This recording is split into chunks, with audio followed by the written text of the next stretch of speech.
सर्वकार्येषु सर्वदा भवाब्धिपतितं भीतम् अनाथं दीनमानसमुद्धृत्य कृपया देवी चरणाम्बुजम् वंशे विभूषितकरान्नवनीरदाभात् पीताम्बरादरुणबिम्बफलादरुष्टात् पूर्णेन्दुसुन्दरमुखादरविन्दनेत्रात् कृष्णात् परं किमपि तत्त्वमहं न जाने। श्रीवेदव्याससवालमिकसुखगुरु चरणकमलाभ्यां नमो नमः। करये नमः परमात्मने नमः।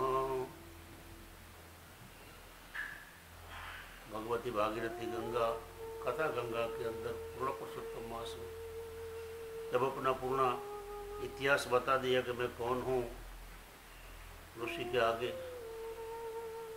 तभी दिया का महात्म्य बताते हुए गुरुदेव बता रहे हैं। मणिग्रीव ने कहा, हे द्विजोत्तम, पूर्व में चमत्कार नगरी में मेरी पत्नी के साथ रहता था। मैं धनवान था, सद्गुणी और परोपकारी था। दुर्बुद्धि से मैं अधर्मी और व्यभिचारी, चोर, हिंसक बना। मेरा सभी सगा संबंधियों ने मेरा त्याग किया। राजा ने मेरा सर्वस्व लूट लिया। उसके बाद मैं इस तरह जंगल में रहता हूँ। हे ब्राह्मण, आप मेरे जैसे पापी पर कृपा करो। मैं मेरी पत्नी सहित आपके शरण में हूँ। मेरी बहन जो गरीबा है उसका नाश करो, उसका कोई राह बताओ और मैं सुखी हो ऐसा कोई वरदान दो। उग्रसेन ने प्रसन्न होकर के कहा, हे दुर्भाग्य शूद्र, तूने मेरा स्वागत किया, इसलिए तुम्हारा दोनों का कल्याण होगा। कोई भी प्रकार के व्रत तीर्थाटन का प्रयत्न किए बिना तुम्हारा सब दुखों का निवारण करने का मैंने नक्की किया, तय किया है। आज से तेरा भाग्य का उदय होगा। अब आने वाले तीसरे माह पुरुषोत्तम माह के नाम से जाना जाता है। वो पूरा माह के दरमियान तुम हर रोज दिया जलाओगे। वो भी दिया तल के तेल का होना, अथवा शक्ति हो तो घी का दिया पूरे माह करना। तुम जंगल में रहो, इसलिए ऐसा न बन सके तो इंकोड़िया का तेल का दिया करना। तुम्हारे इस नियम 1 महीना तक को पूरा पालन करना।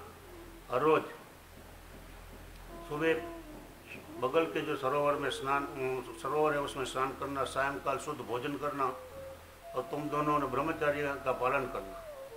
ऐसा कर से तुम्हारा सब दुख दूर हो जाएगा। दूसरा, कोई भी माह में पुण्य कार्य करने से इस माह का 16वां भाग का भी फल नहीं मिलता है। इस माह में इतना फल मिलता है कि दूसरे कोई भी माह में अगर कुछ भी कर तो इस माह के कंपेरिजन में 16वां भाग का भी फल नहीं मिलता है। चांद्रायण व्रत, वेदाभ्यास, गया श्राद्ध, गोमती का वास, दंडकारण्य का वास से भी अधिक माह जेटला फल किसी के पास से नहीं मिल पाता। हेवत्स दीपदान से धन, पशु, पुत्र, पौत्र में अधिक बढ़ती होती है। वांझड़ी स्त्री का वांझा महीना टलता है। सौभाग्यवती को अखंड सौभाग्य प्राप्त होता है। राज्य भ्रष्ट हुआ तो राज्य मिलता है और मनुष्य की सभी इच्छाएं पूर्ण होती है।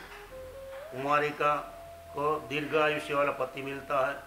पुरुष को सद्गुण स्त्री मिलती है। विद्यार्थी को विद्या मिलती है। धन की इच्छा वालों को धन मिलता है और तपस्वी को मोक्ष मिलता है। तुम्हें भी इस माह का दिवा का दान करना और अखंड दीप रखना। तेरी सेवा से प्रसन्न होकर के मैं तुझे इस व्रत का महिमा सुनाता हूँ। अब सुनाया है, अब मैं यहाँ से विदा लेता हूँ।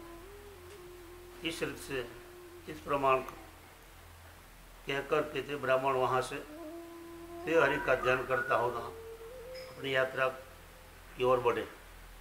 राजा और उसकी पत्नी उग्रसेन ने थोड़े सुधी उसको छोड़ने के लिए गए। आश्रम में वापस आकर के फिर से भगवान पुरुषोत्तम की भक्ति में अपना मन को मग्न किया। पुरुषोत्तम माह आते हुए हिंगोड़िया का तेल का दिया करने का नियम रखा। पूर्ण 1 माह तक दोनों जन पवित्र होकर के स्वर्ग में गया। वहाँ सब सुखों भुगतने के बाद यहाँ मृत्युलोक में जन्म लिया। अगस्त्य मुनि कहने लगा, हे चित्रबाहु, ये मणिग्रीव राजा वो तू ही था, ये तेरी पत्नी वही रानी चंद्रकला थी, तुम्हें पुरुषोत्तम माह में अखंड दिया प्रकट रखा था, उसके फल रूप तुमको इस जन्म में राज्य मिला है। घी या तेल का दिया करना रखने तो उससे भी बड़ा पुण्य मिलता है। अधिक माह में दीपदान का बहुत बड़ा अपूर्व महात्म्य है। ऐसा करते थे मुनि ने राजा को आशीर्वाद दे करके वहाँ से विदा ली। तो ये माह में दीपदान और अखंड दीप का बहुत महत्व है। यहाँ बताता है कि इंगोड़िया का तेल वो तो जंगल में, लेकिन हमें अगर भगवान की कृपा है तिल का तेल या तो शुद्ध गाय का घी का अगर दिया हम करेंगे तो उससे भी बड़ा पुण्य प्राप्त होता है, ऐसा बताया गया है। क्योंकि गाय का घी का 10 ग्राम का भी घी जलाता है ना, 1000 टन ऑक्सीजन पैदा होता है, साइंस बता रहा है अभी। ये पूर्ण पुरुषोत्तम भगवान का माह है। तो कहने का मतलब है कि अखंड दिया अपने घर में रखना और दिया को साक्षी मान करके भगवान पूर्ण पुरुषोत्तम दिया की ज्योत में प्रकट ही है हमारे सामने। तो ऐसा सात्विक अनुष्ठान पूर्ण माह तक करे उसको गोलोक में वास मिलता है। ये कथा ये बता रही है और हमारे विचारों भी शुद्ध होंगे और पवित्र होंगे। तो इस कथा को भगवान पूर्ण पुरुषोत्तम के चरण में रखते हुए इसको समर्पित करते हैं। बोले पूर्ण पुरुषोत्तम भगवान की जय, द्वारिकाधीश की जय, रणछोड़राय की जय, सत्य सनातन धर्म की जय।